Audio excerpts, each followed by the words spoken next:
যদি যুদ্ধের সংখ্যায় 1,10,000 হয় 30 লাখ মারা যাবে করতে জনগণ নারী কিন্তু এতগুলি মারা হয় নাই, কারণ তারা চেয়েছে বাংলাদেশের জনগণকে বিভক্ত করে ধর্ম থেকে তাদেরকে বের করে নিয়ে আসা, এখানে নাস্তিকতা প্রতিষ্ঠা করা। এর অর্থ হলো তারা যুদ্ধে অংশগ্রহণ করে নেই, তারা ক্যালকাটায় বসে হেমা মালিনীর নাচ দেখেছে, সিনেমা দেখেছে, হিন্দি ফিল্ম দেখেছে। আমাদের 11টা সেক্টর ছিল, একটা সেক্টরে ম্যাক্সিমাম 10,000 লোক ছিল যোদ্ধা। 11টা সেক্টরে কত হয়? 1,10,000 হয়, তাহলে 30 লক্ষ মারা যাবে করতে আমাকে বলেন। আর নিরপরাধ লোককে কজনকে তারা হত্যা করেছে? হয়তো 5,000 হতে পারে, 10,000 হতে পারে।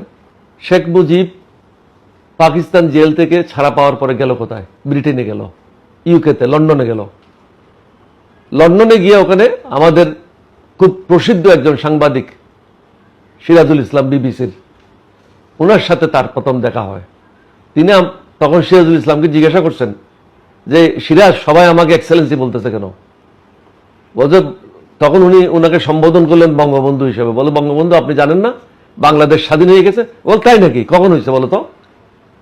সিরাজের কাছ থেকে তিনি লন্ডনে বসে জানতে পারলেন যে বাংলাদেশ স্বাধীন হয়েছে। তখন সিরাজের কাছে জিজ্ঞাসা করেছিল, এখানে কি কি হয়েছে বলো? বলছে, শুনেছি 3 লাখের মতো লোক শহীদ হয়েছে।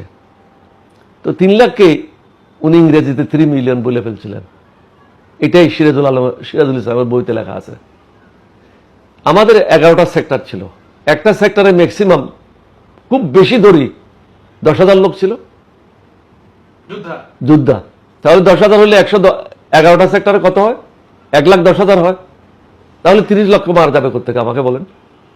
যদি যুদ্ধের সংখ্যায় 1,10,000 হয় 30 লাখ মারা যাবে করতে জনগণ নারী কিন্তু এতগুলি মারা হয় নাই। আপনার তথ্য তো আছে, তথ্য ছাড়া তো না। 30 লক্ষ লোক কি সোজা কথা বলতে